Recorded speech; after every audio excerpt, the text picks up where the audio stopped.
el del golf. Ok. Tengo igual acá algunos ejemplos. Cualquier cosa me interrumpí, voy a tratar de ir un poco más rápido. ¿Por qué se llama, esta parte de acá se llama guitarra? Se le llama guitarra porque es su apariencia, si lo vemos en la filmina anterior, se aparece, si ustedes tienen un poco de imaginación, se parece al mástil de una guitarra, con sus cuerdas allí. Entonces, se la denomina de esa forma, ¿sí? Nosotros en las jergas se lo dice de esa forma, ¿sí? Bueno, después vamos con el rótulo, ya vamos a volver a cómo se va graficando. Rótulo, chicos, el tamaño de la hoja que se suele utilizar en estos casos es la hoja 1, dependiendo, de nuevo, dependiendo de la longitud que tengan, cosas así, se plantea un acero, ¿sí? Eso es porque nuestro práctico es así. En la realidad, en la cuestión, digamos, en la práctica, cuando ustedes, si les toca trabajar de esto, lo que ocurre es que lo que se hace es sectorizar el perfil longitudinal. Es decir, de tal progresiva a tal progresiva tenemos en esta hoja. En otra hoja tenemos de la progresiva anterior a la siguiente. Entonces vamos a tener varias láminas con el perfil longitudinal analizado con las progresivas. Les voy a mostrar ejemplos de eso yo ahora más adelante. Este es un rótulo de ejemplo que hizo un grupo hace unos años. Yo después de ustedes se los voy a subir a la filmina para que la tengan y lo puedan ver. Esto está ubicado en el extremo derecho inferior. Es un rótulo muy bueno porque es un rótulo que suele utilizarse también de forma profesional después. Y quiero resaltar dos partes. Acá pone la parte de referencia donde se pone un hatch en el AutoCAD para cuando ustedes marquen el área de desmonte y el otro para terraplén, ¿sí? Bueno, acá está el tema de las progresivas. Acá hay un pequeño error, después se los voy a comentar, porque no, las progresivas tienen un formato especial de cómo se escriben, que no es este de aquí. Y bueno, trazo de perfil longitudinal, la región donde ustedes están y el tramo en los dos puntos que están unidos, ¿sí? Alumnos, docente, fecha, detalle, aprobación, ¿sí? Me estaría faltando acá, no sé en dónde, qué lámina o cuál, si es la versión definitiva o no. Pero bueno, para que lo tengan en cuenta. Dale.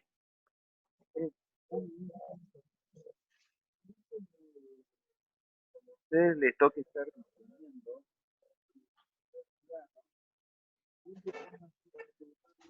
que uno en la obra no va a estar cómodo.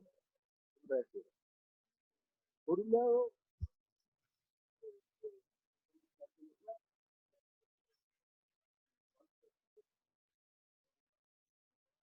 No se escucha, profe.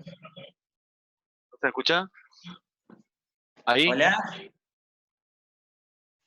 Ahí sí. ¿Ahí se escucha? Ahí está. Sí. Cuando nosotros llevamos el plano a la obra, ¿con qué nos pasa? Con que cuando el plano es muy grande, se nos empieza a doblar el plano, se empieza a ajear el plano, nos empieza a ir, no encontramos posición. Y por otro lado, cuando encontramos algún lugar, capó del auto, para apoyarlo, a veces demasiado extenso para poder poner una mano a la izquierda y una mano a la derecha. Y lo tenemos que tener entre 2 o 3 personas el plano para poderlo leer. Entonces, tengamos cuidado con esos aceros que son muy complicados a la hora digamos, de poder maniobrar. Evidentemente que hasta les diría que en una oficina el hecho de usar un plano acero se complica por el hecho de que quizás no tengamos una mesa tan grande para poderlo apoyar. Fíjense que digamos, en los lugares de oficina los espacios se empiezan a ver cada vez más reducidos por una cuestión de alquiler, por distintas índoles. Entonces ahora, cuando nosotros queremos ver un plano, tampoco tenemos, siempre nos sobra. O del lado de nosotros, entre la mesa y donde estamos nosotros, o se extiende hacia el otro lado. Y cuando uno tiene que trabajar en ese sentido, tiene que ir subiéndolo, bajándolo, porque siempre me queda una información que no alcanzo a ver de un lado o del otro, la parte de arriba o la parte de abajo. Entonces, siempre tengamos cuidado a la hora de querer agrandar las cosas, o porque alguien nos dice, no, el primero en acero da lo mismo. No, no da lo mismo. No da lo mismo. Y menos cuando estamos en obra. No da lo mismo. ¿Ah? No da lo mismo, efectivamente. Ya te diría que la 1 es a fines didácticos, pero no, se utilizan una 2 básicamente, pero se sectorizan, se va haciendo varias láminas en general y se trabaja con escalas más chicas. Pero bueno, Si yo le llegara a pedir eso, le llegáramos a pedir nosotros eso, atenta contra la practicidad del tema. Seguimos. En otra parte, vamos a anotar en la lámina anotaciones varias.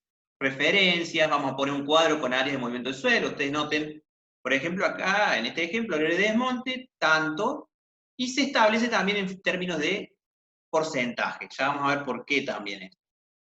Y bueno, esto quiso ser un hatch, pero no se distingue, salió todo negro, donde otro grupo lo hizo de otra forma, puso las referencias en un sector, no es lo más prolijo, en otro sector del plano, entonces puso este color la rasante, color de perfil del terreno, límite de terraplén y desmonte, cota de puntos intermedios. Son anotaciones que uno pone. Volvemos a esta lámina que habíamos empezado.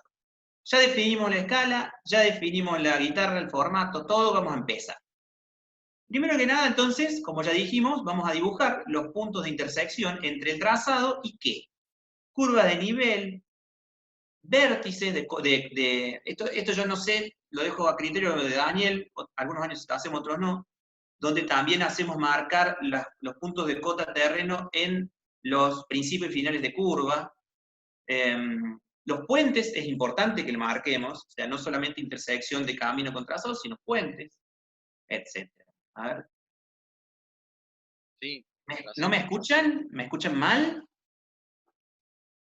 ¿Ahí se escucha? ¿Hola? ¿Ahí se escucha? Hola, hola. Se escucha A mí me perfecto. escuchan. Se escucha perfecto, A los listo. dos. A los dos. Bien.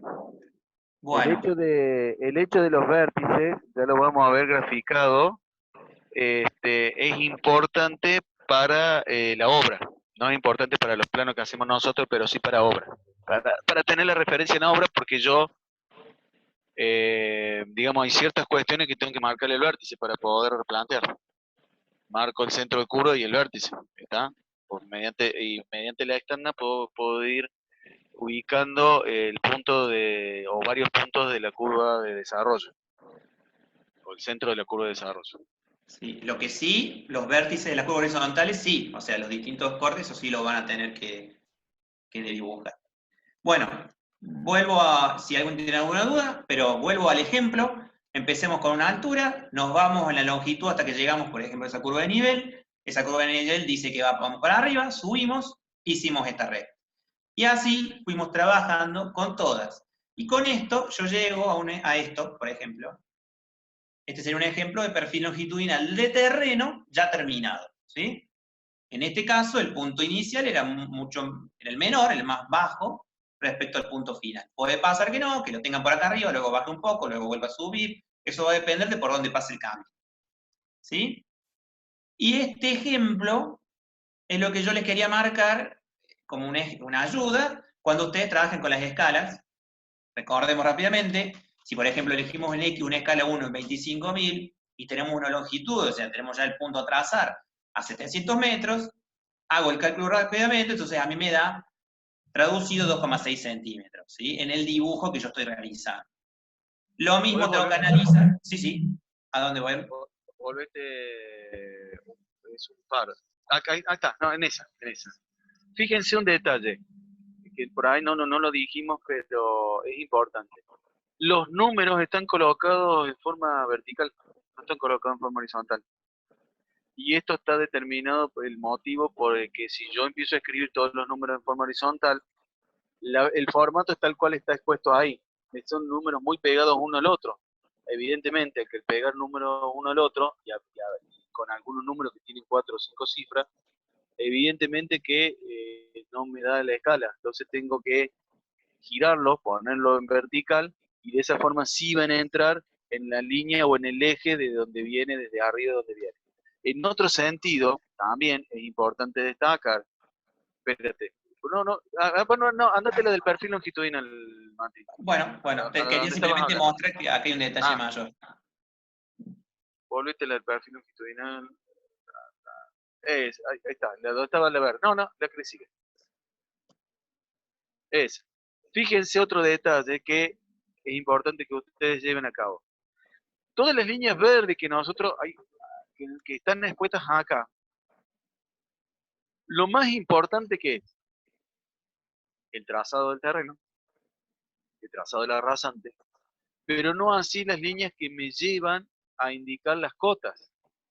Claro, todas estas líneas son, Si a mí me son queda una líneas gran auxiliares. mancha, claro, si a mí me queda una gran mancha porque quiero, digamos, llevar una especie de linealidad, de decir, desde dónde parte hasta dónde llega para yo poder decir el número, me pierdo en la mancha, queda una mancha en el plano. Entonces, en ese sentido, tiene que ser con una línea gris bien suave, a los efectos de que quede marcado, pero no resaltado. Sí, ¿Está? sí, sí. Es importante tener en cuenta eso. Lo mismo esta línea, quizás no hace falta sea continua. Las líneas Exactamente. estas se pueden hacer un gris y O que un sean trazo discontinuas. discontinuo, un gris en trazo Exactamente. discontinuo. Porque luego cuando impriman, eso véanlo siempre que impriman en PDF antes y lo ven. ¿Sí? Bueno, ya vamos a ir a volver al tema de la guitarra. Hay una filmina específica y también de otras cuestiones, pero lo dejo simplemente para que ustedes vean cómo se trabaja. En general, yo les doy un consejo. ¿Qué es lo que va a pasar? Es complicado cuando ustedes trabajan en el AutoCAD, andar haciendo todo esto y decidiendo cuál es la escala correcta, unificada, por decirlo así. Porque ustedes piensen que nos movemos en este sector y nos movemos en este sector. Entonces, ¿qué es lo que hacen muchos grupos? Si bien la escala, hay dos escalas distintas, a la hora del dibujo, o sea, a la hora del dibujo, solamente le dan la escala ¿cómo sería? La escala de la altura, por ejemplo, adoptan la escala de la altura y la otra ponen la misma escala. O sea, trabajan con la misma escala los dos ejes, generalmente. Y luego, ¿qué es lo que pasa? Les va a quedar muy largo, creo que queda un chorizo, pero en AutoCAD no hay problema. Y luego el último, con la herramienta de escala de AutoCAD, cambian la escala del eje X y ahí se les va a adaptar todo. Te lo digo porque van a ver, se les va a complicar si ustedes quieren trabajar ya de entrada con las dos escalas juntas, ¿sí? Una vez que yo ya tengo trazado mi perfil de terreno, vamos a pasar a trabajar con la rasante, ¿sí? Como dijimos, consiste en el dibujo del eje del trazado planteado en la altimetría. Se precisa generar un nuevo perfil, esta rasante, buscando reducir el movimiento solar al mínimo y a su vez cumpliendo con todos los parámetros técnicos, en especial los referentes a pendientes, diferencia de pendiente, que son los que aplicamos en el trabajo práctico. Los criterios de pendiente, chicos, son los mismos para la rasante, esta línea nueva de eje, son los mismos que en el alineamiento horizontal. Tanto el 10% de máxima, la diferencia de 3% en las curvas verticales, etc. Son los mismos valores, ¿sí? Y esa diferencia de 3% entre las distintas curvas es importante. Las áreas formadas entre el perfil del terreno y la rasante son las áreas de movimiento que analizaremos. Vamos entonces a cómo se traza esta rasante desde el punto de vista ya dibujado. Dibujo los puntos de cota proyecto atento a los parámetros descritos. En este ejemplo, se decidió pasar la rasante, este es el nivel de terreno, se decidió pasar por aquí abajo, ¿sí? Fíjense que se decidió porque de esa forma logramos más linealidad, en fin. Este análisis que yo les estoy mostrando acá es de un pequeño recorte, pero hay que hacerlo en su conjunto. Para eso vamos a establecer límites de diferencia de altura. Nosotros no podemos, por una cuestión práctica, decir, bueno, voy a volar una montaña que tiene 100 metros de altura, por ejemplo. Porque no se puede. Es muy caro, o me conviene hacer un túnel a lo mejor, antes que hacer el desmonte de todo eso. Entonces, ¿qué es lo que necesito trabajar? Necesito poner límites de diferencia de altura. No sé si, Mauricio, Daniel, si me frenás, si querés comentar algo. No, Sí, un comentario. Evidentemente que ese límite que estamos trazando, lo estamos haciendo respecto de mi rasante. O sea, yo digo, ¿qué Claro. diferencia de altura tengo entre mi rasante y mis puntos de terreno, mis costas de terreno que yo ya tengo graficadas de color, en este caso color verde, con respecto al color naranja? ¿Está? Eso es lo que yo no me tengo que pasar. ¿Está? Acuérdense también de que, como dijimos anteriormente, que todo camino, todo diseño vial, cuando se construya, va a tener su consecuencia y lo tenemos que analizar en una matriz de impacto ambiental. Si en esa matriz de impacto ambiental queda reflejado que van a destruir toda una sierra, y evidentemente que el impacto va a ser muy negativo y que esa ruta no se va a poder hacer por esa consecuencia. Entonces, hay que, digamos, y más ahora, antes, hace 20, 25 años no se hacían matrices de impacto ambiental. Entonces, bueno, nosotros tenemos que solamente tenemos que cumplir con la parte técnica ahora propia de la ruta, sino tenemos que cumplir con otros condicionantes que son elementos evaluatorios y probatorios de, digamos, decir sí o no, si se ejecuta o no se ejecuta, si se aprueba o no se aprueba. Yo puedo cumplir con todas las condiciones técnicas, pero si la materia de impacto ambiental me da negativo, es muy difícil que yo la pueda concretar. ¿Ya? Hay una pregunta muy interesante de un compañero y que refiere a si estos valores que ponemos de 25 metros de terraplén y 35 de desmonte son los valores que se utilizan en la RIA o es sino solamente a fines didácticos. Bien, a los fines didácticos, nosotros lo prolongamos un poquito más de lo que realmente se podría llegar a hacer. ¿Por qué lo programamos a 25? ¿Por qué lo programamos a 25, 35 metros? Porque con los puntos y digamos, lo que nosotros pusimos para el trabajo práctico, si nosotros no le ponemos este límite, no le empiezan a verificar un montón de cuestiones. El hecho está, ahora piensen ustedes en querer generar, ¿se acuerdan cada cuántos centímetros teníamos que verificar y hacer un cono de arena cada vez que compactábamos? ¿Cada cuántos centímetros hacemos un cono de arena?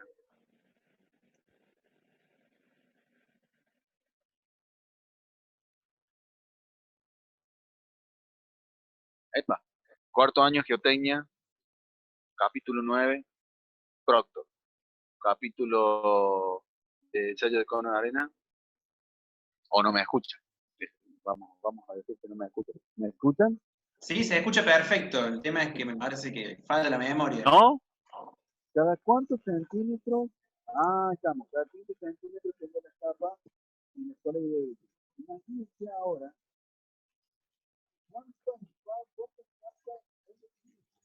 Daniel, toca el micrófono que no se escucha. Ahí ahora. Ahora sí, por repetir. ¿Cuánto tiempo me va a demorar si yo tengo que controlar cada 15 centímetros el hecho de hacer un terraplén de 10 metros? Evidentemente que me va a demorar mucho tiempo. ¿Está? Porque eso lleva un proceso de aprobación, de verificación y todo lo demás. Los normales, a ver, en la circunvalación, en la zona que está entre la ruta 5 y el arroyo de la Cañada, se generó un terraplén, creo que fue de 6, 7 metros. Para que tengan una idea en algo concreto en respecto, y digamos, ¿y qué se hizo? Se logró generar un puente que no estaba. ¿Está? Y eso se armó con tierra armada, etcétera, etcétera, etcétera. Hay un puente que está casi a la salida donde hay una central de PEC, hay una transformadora de PEC, productora de tensión, que creo que estaba la que abastecía a la fábrica Renault, o la que abastece a la fábrica Renault. Y en ese sentido no vamos a llegar a 25 metros, vamos a andar en el orden de los 7, 8, 10 metros, más de eso no nos vamos a ir. Y en algunos casos donde llegamos a tener, digamos, en la zona de camino, en el movimiento suelo, donde vamos a tener rocas, digamos, lo que hacemos es colocar rocas. No hacemos capa cada 15 centímetros, sino que colocamos, vamos haciendo como un degradé de rocas. Las rocas más grandes van abajo y a medida que vamos subiendo, vamos achicando el tamaño de la roca hasta que llegamos a hacer ya 2 metros, 3 metros de capa ya o 1 metro de capa de cada 15 centímetros de suelo. ¿Está? Y ahora, con respecto al desmonte, sí, esto ya sí puede ser grande. Eso es lo que todo lo que dije recién fue con respecto al terraplén. Con respecto al desmonte, sí, ustedes van a ver que por ahí se desmonta 30, 40 metros en una fracción, en un tramo de una sierra. Sí, se lo hace en situaciones muy puntuales. La normalidad es que sean 5, 4, 6 metros, no irnos más. El hecho está ahora, no digamos, en excavación o cuando tengo que dinamitar la zona propiamente por donde va a pasar la calzada y la banquina. El problema está ahora en contemplar los taludes para que el suelo o lo que quede a los costados de esa excavación necesaria quede firme. Y en función de eso, son todas esas cosas que nosotros vemos, que son esos taludes que nosotros vemos, que tienen 4 o 5 metros de alto y 2 metros que nosotros nos ingresamos o digamos, hacemos como una especie de una L, y luego hacemos otra L por encima de eso, y hacemos otra L, digamos como que vamos cortando la roca.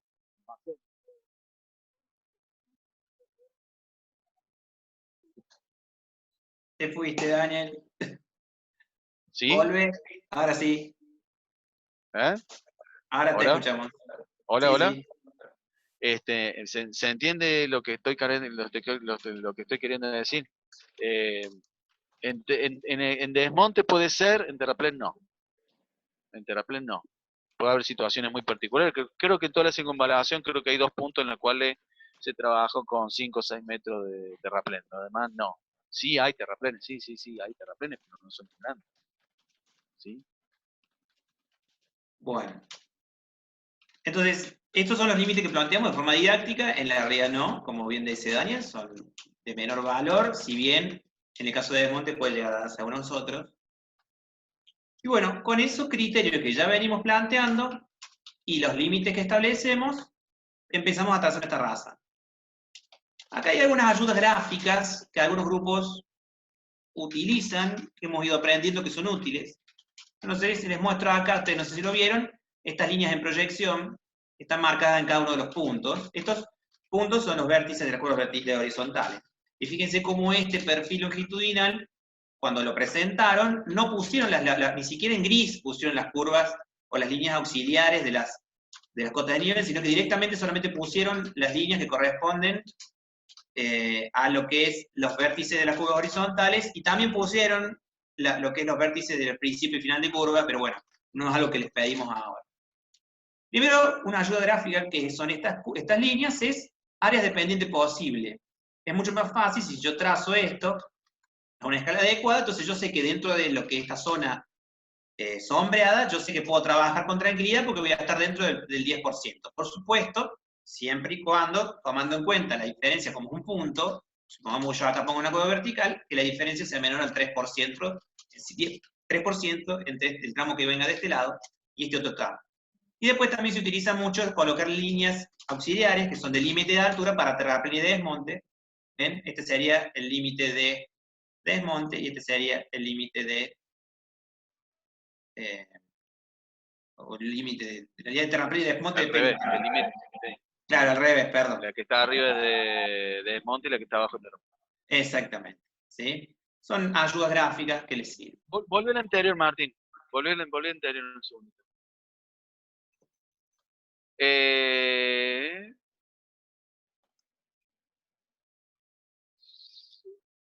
Bueno, ahí esa cruz que está marcada solamente tiene la del 10%, esa cruz que está marcada. Sí. A esas cruces que están marcadas, ustedes le pueden agregar otra cruz más, que es, digamos ahora, coincidente, una línea es coincidente con el eje, y la otra serían las que me dan diferencia del 3% dependiente de un lado y otro. Eso se hace cuando tenemos las curvas verticales. ¿Está? Así como hacemos estas cruces, se pueden hacer las dos cruces, la de variación dependiente y esta que está marcada acá, y la que marcó Martín, pues pasa a la siguiente, Martín, está marcando la diferencia de 10% dependiente. ¿Está? Para que vean dónde la marcamos los puntos, los puntos de los vértices. Bien. En la pregunta que hizo ahí un compañero, ya vamos a responderla cuando les demos la pauta de las curvas verticales, ¿sí? Lo debo dejar en stand-by, así podemos ir un poco más rápido, pero lo vamos a responder. Áreas de movimiento del suelo. Yo terminé de trazar mi primera rasante, ¿sí? Perdón, ¿para qué? Ahí. Yo terminé de trazar mi primera rasante, y yo ya entonces voy a tener, como ustedes pueden apreciar, áreas de desmonte. Acá está la rasante, acá está el nivel terreno, y áreas de terraplén, ¿sí? Yo voy a calcularlas, o las mido con AutoCAD, generalmente se mide con AutoCAD en el elemento de áreas, o la calculo, a las distintas áreas. Y también lo voy a valorar en términos de porcentaje respecto al total. O sea, yo tengo un total de movimiento del suelo, tanto es terraplén, tanto es desmonte. Ya vamos a ver bien por qué hacemos eso. ¿Qué es lo que pasa? Nosotros habíamos dicho que el primer objetivo que tenemos es, cumpliendo con las cuestiones técnicas, dependientes, etc. Vamos a trabajar, a hacer un proceso para ir mejorando cada uno de esos perfiles longitudinales, reduciendo lo más que se pueda el movimiento del suelo. Nosotros en la cátedra tomamos como parámetro, ustedes van a empezar con un número, y van a ir, ya en el segundo perfil longitudinal van a reducir, no sé, un 20%, supongamos, porque lo pudimos pulir, porque movimos una curva vertical de un lado para el otro, lo fuimos puliendo. ¿Cuándo consideramos aceptado un perfil longitudinal en este parámetro? Cuando entre el perfil n-1 y el último perfil que hagamos, el perfil n, la diferencia entre volúmenes unitarios o áreas de movimiento no sea mayor al 5%. Voy a dar un ejemplo. Supongamos que obtenemos en volumen unitario 110.000 metros cúbicos en el perfil n-1 y yo ya no lo puedo pulir más. Ya no logré bajar más del 5%. Entonces yo acá logré bajar en el último a 104.500.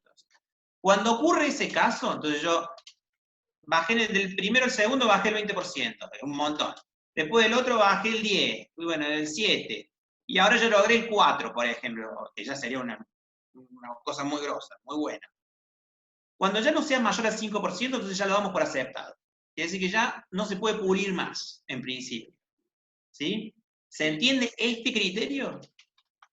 Dos cositas que está buena decirle a los chicos por ahí. No sé si se me escucha, sí. Aprendí que se me levanta un nivel verde en el micrófono cada vez que hablo. Ahora sí se escucha. Bueno, la primera. Esto es completamente válido si, solo si, no me agregan una curva vertical.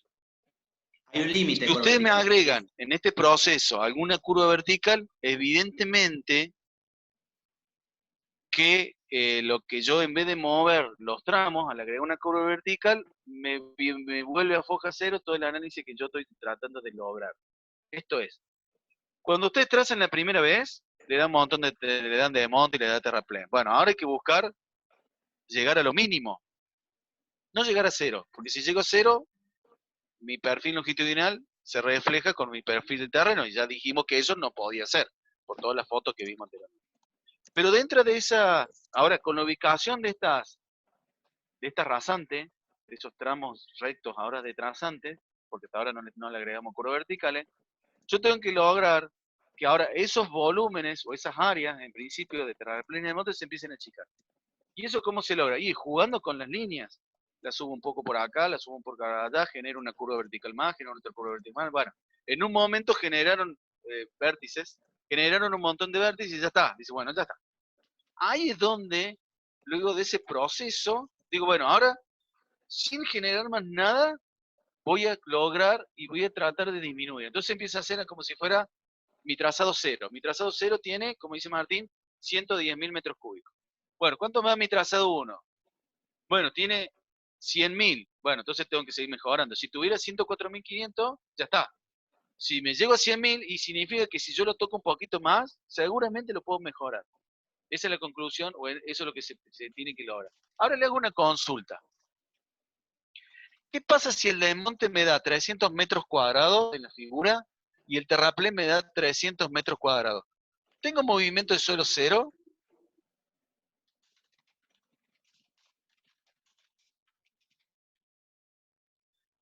Repito, si tengo 300 metros cuadrados de desmonte y tengo terraplén 300 metros cuadrados, ¿tengo movimiento de suelo cero?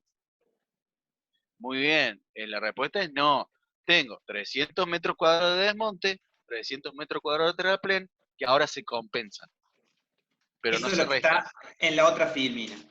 ¿Está? Bien. Básicamente, y quiero responder, bueno, hay alguna pregunta. Para trabajar con volúmenes no necesito el perfil transversal, estamos hablando, yo sé que puede prestar a confusión, pero a veces planteamos volúmenes unitarios para que ustedes puedan entender que lo que hacemos es trabajar con áreas, que desde el punto de vista, lo podemos imaginar, son volúmenes unitarios porque le damos un espesor que nosotros no conocemos, entonces lo tomamos de 1. Pero conceptualmente corresponde hablar de áreas, ¿sí? Porque esto es una visión en plano, ¿sí? Martín, dale. Le contesto a Martín Roseto. Martín, digamos, hace una sumatoria y dice, bueno, son 600 metros cuadrados, digamos, de movimiento de suelo. El tema es que eso es correcto parcialmente. Yo no puedo sumar terraplén, no puedo sumar desmonte porque tienen costos distintos. Exactamente. Si bien el movimiento de suelo es correcto, por eso te digo que está bien, por la pregunta que se hizo es correcta, pero siempre tengamos con un asterisco presente de que esto tiene costos distintos y por lo tanto no los podría sumar algebraicamente. Por costo, digamos. Sí, por volumen de suelo, no por costo. ¿Verdad? Está bueno, digamos, que vayan tomando. Es mucho más caro el terraplenado. Y por eso nosotros definimos lo que se denomina la compensación. Fíjense cómo lo definimos como una relación en porcentaje entre el volumen unitario o el área de desmonte y terraplén. ¿Por qué? Porque se aplican distintos coeficientes. Ustedes imaginen que, como bien decíamos recién, si nosotros tenemos una determinada cantidad de desmonte, 300 metros cúbicos, vamos a utilizar, ¿va a servir para terraplenar 300 metros cúbicos de sector a terraplenar? Recuerden cuando hacías un pozo en el jardín y luego querías volver a taparlo, pero ya no era lo mismo, porque ya necesitábamos, estamos hablando de que ya la compacidad es distinta, tenemos, si inclusive trabajamos con humedad, entonces tenemos que hablar de distintos coeficientes que trabajan, recordemos geotecnia. Coeficiente de esponjamiento, un término que si no lo han visto en geotecnia lo van a ver seguramente con el ingeniero Marcus más adelante. Entonces no es lo mismo, en la cantidad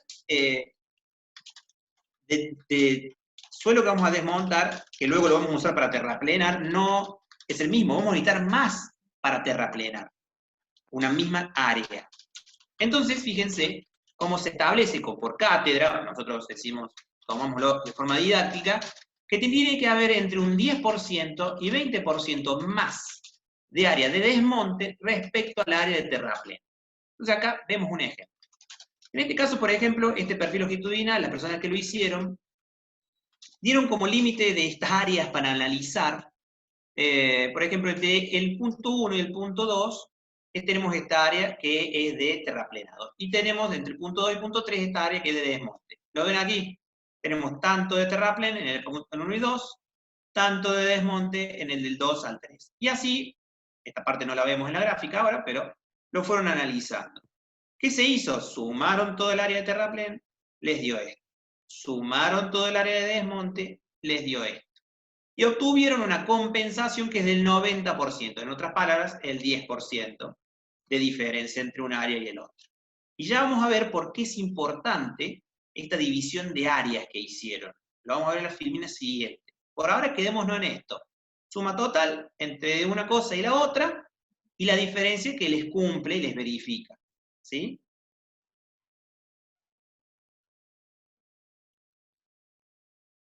Lo que sigue es lo que yo les decía recién. Tenemos que también garantizar un equilibrio en transporte. Entonces, imagínense que yo tenga todo el desmonte en los primeros 2 kilómetros, supongamos que tenemos 10 kilómetros de camino.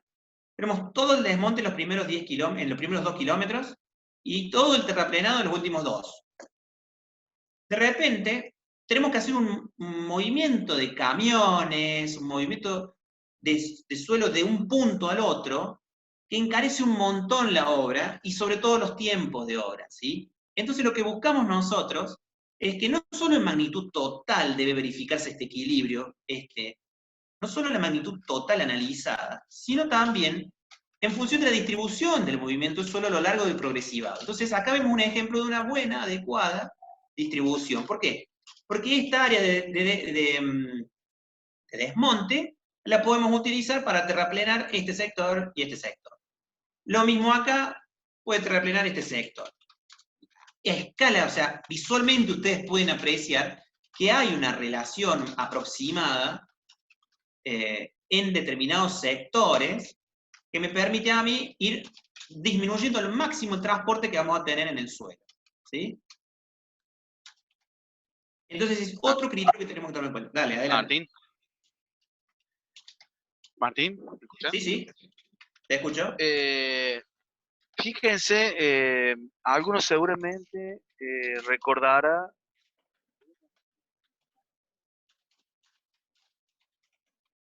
Ahora no te escucho. Sé que tan importante es esto de los movimientos del suelo, que uno de los principales análisis que se hizo en ese sentido, en la circunvalación, es en dónde deposito el suelo que voy a usar en otro lugar, o en una zona cercana a donde lo estoy extrayendo. Si yo llego a ubicar mal esos depósitos de suelo, no solamente me va a costar más trabajo, costo en plata, efectivo, el hecho de tener que llevarlo hasta el lugar de destino, sino que hasta quizás lo tenga que hacer ese movimiento 2 veces. ¿Por qué? Porque si en mi logística de la obra, mi progresión de la obra, ese lote de suelo está ubicado en un punto donde yo tengo que hacer un trabajo y no lo saqué, porque mi cómputo, mi cálculo me dio que creía que iba a sacar todo el suelo y todavía no lo usé, ahora lo voy a tener que mover nuevamente y depositarlo en otro lugar, porque ahora tengo que, según mi programa de trabajo, tengo que trabajar en este punto, y justo ahí puse el suelo. Entonces, no solamente el tema de excavación y de monte, sino también en dónde vamos a depositar esas porciones de suelo del total, la ubicación física, geográfica, a qué distancia está. ¿Por qué? Porque esto no me puede afectar el movimiento de la obra. Eso Entonces en yo el caso del tengo desmonte. que empezar a encontrar lugares de depósitos parciales, Claro. estratégicamente lo tengo que ubicar, de forma tal de que me sirva y no me moleste. Bueno, para eso hay una distancia. Eso en el caso de Todo esto desmonte, está pero en el relacionado caso con del una distancia.